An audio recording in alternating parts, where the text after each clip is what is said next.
क्या आपने एक के बाद एक लगातार देश में कई मंदिरों में हो रही तोड़फोड़ की खबर कहीं देखी? दिल्ली के राजनेताओं का कोई रिएक्शन आपने सुना?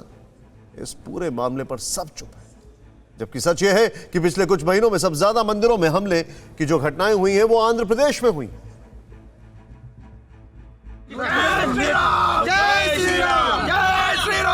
आंध्र प्रदेश में मंदिरों पर हमले रुक नहीं रहे। अभी कुछ दिन पहले की ही घटना है जब विजयनगरम जिले के कोडांडा रामास्वामी मंदिर में कुछ उपद्रवियों ने घुसकर तोड़फोड़ की और भगवान राम की मूर्ति तोड़ दी। मूर्ति का टूटा हुआ हिस्सा झाड़ियों से बरामद किया गया। इस तीर्थ को उत्तर आंध्र अयोध्या भी कहा जाता है और ये मूर्ति 400 साल पुरानी बताई जाती है। लेकिन इस वारदात में अभी तक किसी को भी गिरफ्तार नहीं किया जा सका, जबकि लोग इसे ईसाई मिशनरियों से जोड़ रहे हैं और इसके लिए स्थानीय सरकार के तुष्टीकरण की नीति को जिम्मेदार बता रहे हैं।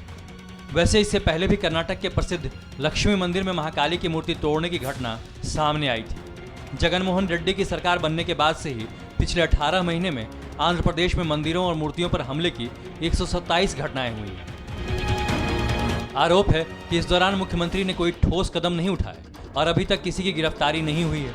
वैसे इस खबर को समझने के लिए घटनाओं की क्रोनोलॉजी को समझने की जरूरत है, जो कई महीनों से चल रही है।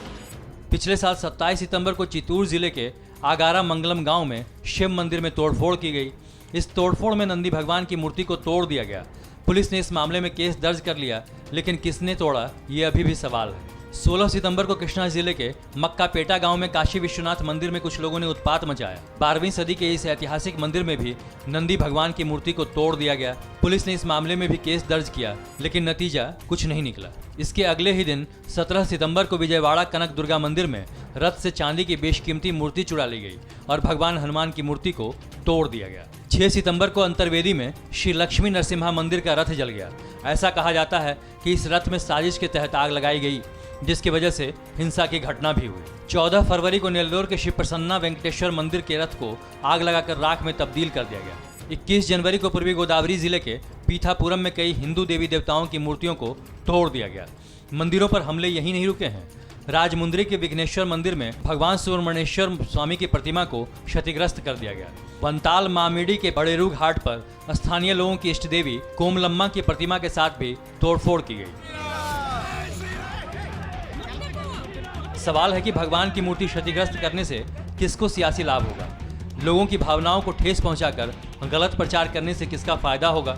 हालांकि क्षेत्रीय पार्टियां और उसके नेता राज्य सरकारों पर लगातार हमले कर रहे हैं, लेकिन कुल मिलाकर जैसा कि महात्मा गांधी ने कहा था, धर्म की पहचान इंसान से होती और इंसान की पहचान का दायरा छोटा नहीं हो सकता। रही बात धर्म के नाम पर उकसाने वालों की, तो उन्हें पकड़ना होगा, उन्हें कड़ी सजा देनी होगी, कड़ा सबक सिखाना होगा। लेकिन इससे पहले हमें खुद को सुधारना होगा, अपनी गिरेबान में झांकना होगा, ताकि हम आगे बढ़ सकें, देश आगे बढ़ सके। परवाह देश की, सोमवार से शुक्रवार रात 10 बजे TV9 भारतवर्ष पर।